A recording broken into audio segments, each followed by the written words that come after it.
So before we get started, I just want to talk to you our blog, Gardening in Orange County, New York. We post articles there every Wednesday.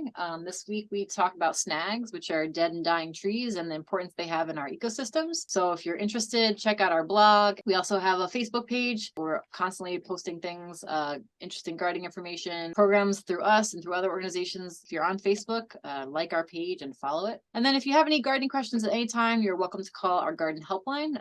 It's not staffed currently, but if you leave a message, we will get back to you, or you can always send us an email at mghelpline@cornell.edu. Today, we'll be talking about soil testing for home gardeners. My name is Susan Njai, and I'm the community horticulture educator. And today I have two Master Gardener volunteers joining me, Lynn Cheney and Cecile Jones, and they will also be presenting on this topic. The first question that people ask are, what kinds of soil tests are there? So there's actually quite a few of them. The first kind is a pH test. So a pH is looking at the acidity or alkalinity of the soil. It's on a scale of 0 to 14 is a very basic test. Most plants really like it somewhere around 7, but it varies on plant. It's an important thing to know about your soil because nutrient availability is dependent on pH. So if you do no other soil tests, we recommend you getting a pH test because you can see what nutrients are or aren't available to your plants and can really help you figure out what's going on. So here are kind of some of the preferences. They're all right around neutral.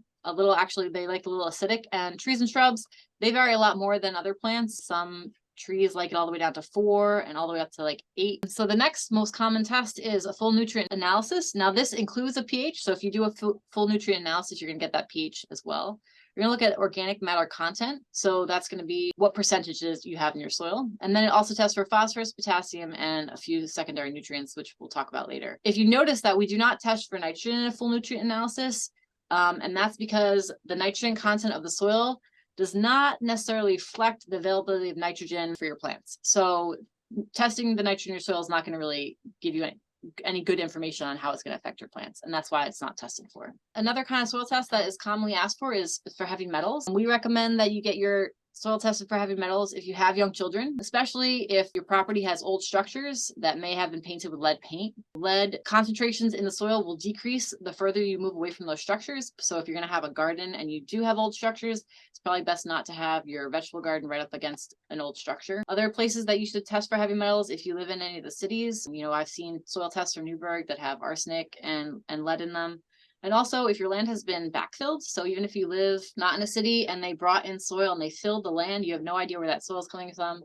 So it's really important to test for heavy metals. And then finally, this isn't actually a soil test, but something that we get asked about sometimes is you can also get your compost tested. This isn't necessary or recommended for home gardeners that are amending their soil with, homemade compost, but it is something that is available and people do ask about it. So I thought I would just share that with you. And it looks at organic matter content, pH, and then it looks at the total nitrogen carbon in your compost. Now I'm going to turn it over to Lynn, and she's going to talk about, should I get a soil test? The question of the day, everybody asks, should you get a soil test? So the short answer to this is yes. Definitely you should get a soil test for several reasons. One of them is to optimize crop production. So this would be like, especially for new gardens or new lawns, by getting your soil tested, you'll guarantee that your vegetables and plants and lawn will do their best during the growing season. Another reason you'd get a soil test is to protect the environment. It will prevent you from over fertilizing or adding things that could cause contamination by runoff or leaching of this excess fertilizer. It can aid in the diagnosis of nutrient deficiencies because we'll get a report on that, improve the nutrition balance of your soil. And also it will save money, time, and energy. If you do a test on your lawn and everything is adequate or sufficient, there's no need to add fertilizer again. So you'll save money and time of the effort of putting it all down. There are things that a soil test is not going to tell you. The presence of disease, if you've got pest damage or fungal damages, you're not going to get that from a soil test, obviously. And environmental issues. So if you have a very wet spot that's causing problems with your lawn growing or even your vegetables, or lack of sun for that matter, if you don't have a sunny enough location and your gardens are not doing well, you're not going to find that out. And then of course, soil texture. If you've got clay or loam or silt or sand, you're not going to get any information from your soil test on that. Some of our recommendations are for a vegetable garden to get a full nutrient analysis every 3 years. For lawns, 2 to 3 years, and the pH test if you're going to try to modify the pH. If you do a pH test and you find out you tend to be a little bit basic and you're trying to bring it down, you might want to keep checking that on an annual basis. For landscape, you really only need your full nutrient analysis if you're having problems, and a pH for plants that have specific requirements like blueberry bushes or your rhododendrons and azaleas and things like that. An example I have is I have an azalea that's not doing well. So I need to get the pH tested on that. It has chlorosis, so I need to get a pH test to make sure the nutrients are available to it. Can you do a soil test yourself? Well, yes, you can. So you can do the analysis at home and you'll get nitrogen, phosphorus, potassium, and generally it will just tell you whether it's sufficient, adequate, deficient, or depleted. So that's the information you'll get on these test kits. Just keep in mind that they are less accurate than you will get from a laboratory. So a lab test at the Cooperative Extension, we send these full lab tests out to Dairy 1. It's $20 if you bring your sample in to us, and it will test for these things: pH, organic matter, phosphorus, potassium, and the secondary nutrients. Now you can send it to Dairy 1 on your own. They'll do the same thing. We just make it easy for you so you don't have to do the shipping. And there's a form on our website. If you just wanted to do the pH test by itself, you can bring it into us at the Cooperative Extension, and we'll do it just for $5. Is it a while you wait, Susan? No, it takes a couple days depending. Okay. Yeah. Cornell does sell the pH test kits. If you're going to be doing a more regular pH testing routine, you might want to do this because you'll get a number of tests in this kit, and it's also $25 and $7.50 shipping and handling.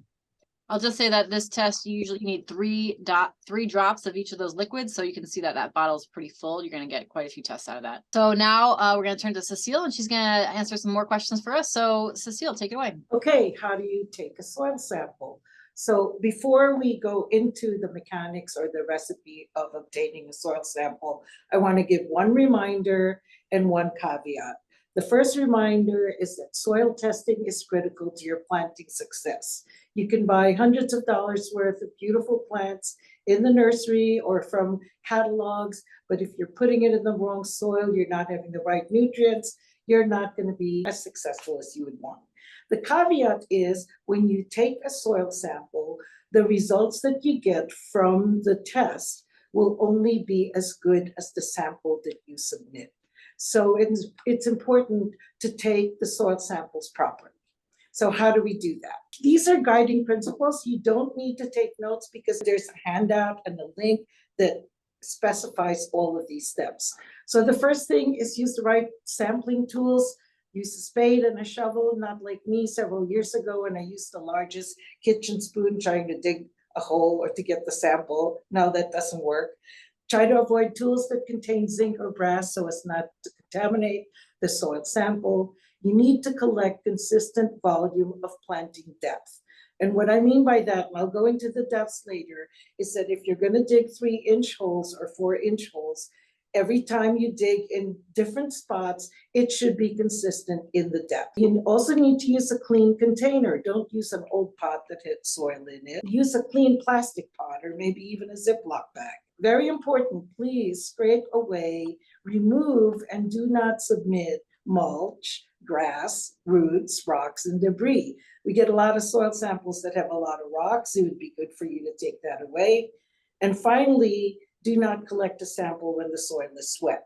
And I'll let you know if you have to collect when the soil is wet, there's a way to go about that. And I'll talk about that in the following slides. Here's how you get soil samples. See in this diagram, you have 4 different sections.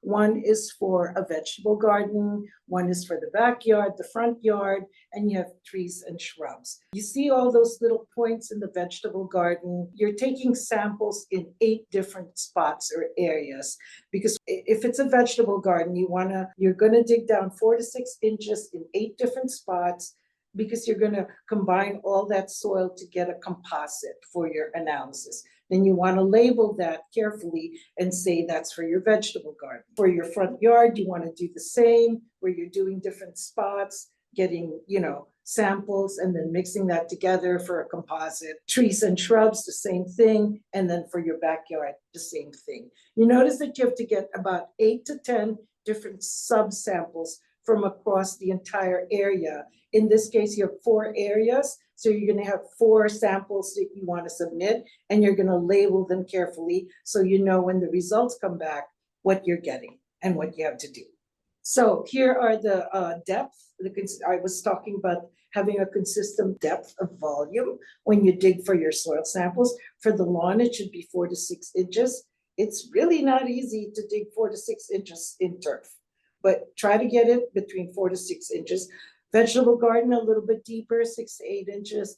Trees and shrubs, between 10 to 12 inches. So you would stick a ruler in there, and let's say you're trying to get a 6-inch depth, and then you would cut in a slice of about a ½ inch thick with a trowel or a shovel or a spade. Collect 1 sample, 8 to 10 subsamples until you get a whole mass in one particular patch of garden that you're interested in. So to prepare your sample, let's say you took 8 for your vegetable garden. You mix all of the 8 thoroughly to get a composite. You measure 2 cups worth of soil, and then that's the 2 cups you're going to submit. You're going to submit a dry sample. So if the soil is wet, please spread it out thinly on a table, on a wax paper or plastic. Make sure it's thoroughly dry before you pack it up for a 2-cup sampling. And then label it, so that you know which ones are which. Here's the guide to homeowner soil testing. This basically tells you exactly what I went through, and that's readily available to you. So how do you get your soil tested? Well, there are several ways. The first way is you could get a home soil test, which Lynn already went through. It's not the best, not the most accurate, but it does have its place sometimes. You could bring the sample to us at Cornell Cooperative Extension. We'll mail it for you. That's $20. That includes the test and the shipping. You could buy the $5 pH test. That'll take about a week for turnaround. For the full nutrient analysis, it'll be about 2 weeks. Or you can mail the sample directly to Dairy One for the full nutrient analysis. That's $13.50. And if you're interested in getting your soil tested for heavy metals, you can mail that to Cornell Nutrient Analysis Lab, and you're going to need about a ½ cup of soil for that. I think the turnaround is also about 2 weeks for that. Thanks so much, Cecile. The last question that we have for today is, I got my results, now what? So, you brought your sample into our office, we sent it away to Dairy One. In about 2 weeks, you're gonna get an email with all your results. And what you receive in that email is you get this really nice PDF of your results. So let's take a closer look at what that looks like. At the bottom here, if you look, that's gonna be your results. So it gives you your soil pH, it gives you how much phosphorus is in the soil, how much potassium in the soil, and the % organic matter. So this is a sample from a vegetable garden. 3% organic matter is low for a lot of vegetable gardens that I see, but it's a good number. Usually it's between 3, 10 is kind of on the high end. Above that, it gives you what you need to do. So the soil pH is 6.4. So that's great for vegetable growing. As I said, we don't test for nitrogen. So we recommend that you add nitrogen, 3.5 ounces per 100 square feet annually.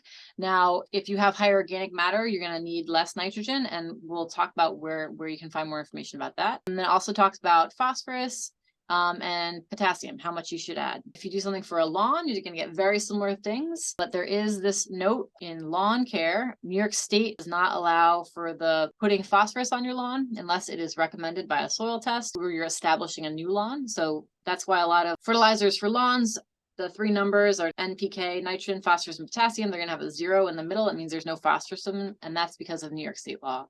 So here, pH is the normal range, so no lime is required.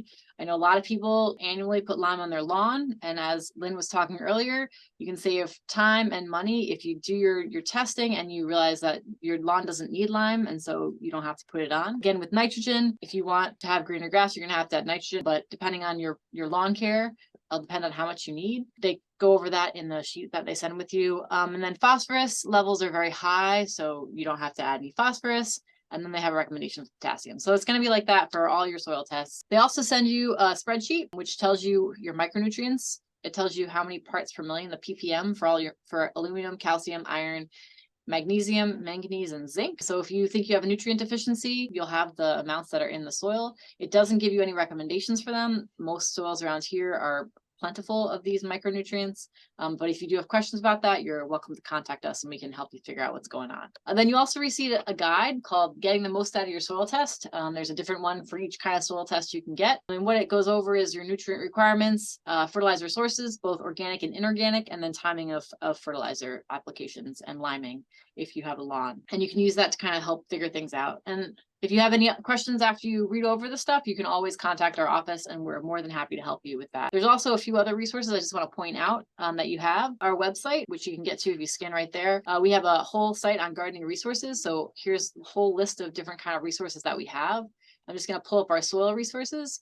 So you can see there's lots of different things going here. And the Getting the Most Out of Your Soil Test guides. Now these will come with your results, but they're also posted right here. So if you want to take a look at them before you get soil tested, they're right here. And also here's that guide to homeowner soil testing. And then for more specifics, we have a whole section on vegetable gardening and also a section on lawn care. I especially want to bring your attention to the easiest steps to an attractive environmental assessment is a great guide. Cornell Turf website is wonderful. They have so many great resources. Even if you've been taking care of your lawn for a long time, I would highly recommend kind of looking at that guide and seeing what you really need to do and what is extraneous. So with that, I want to open the floor up to any questions.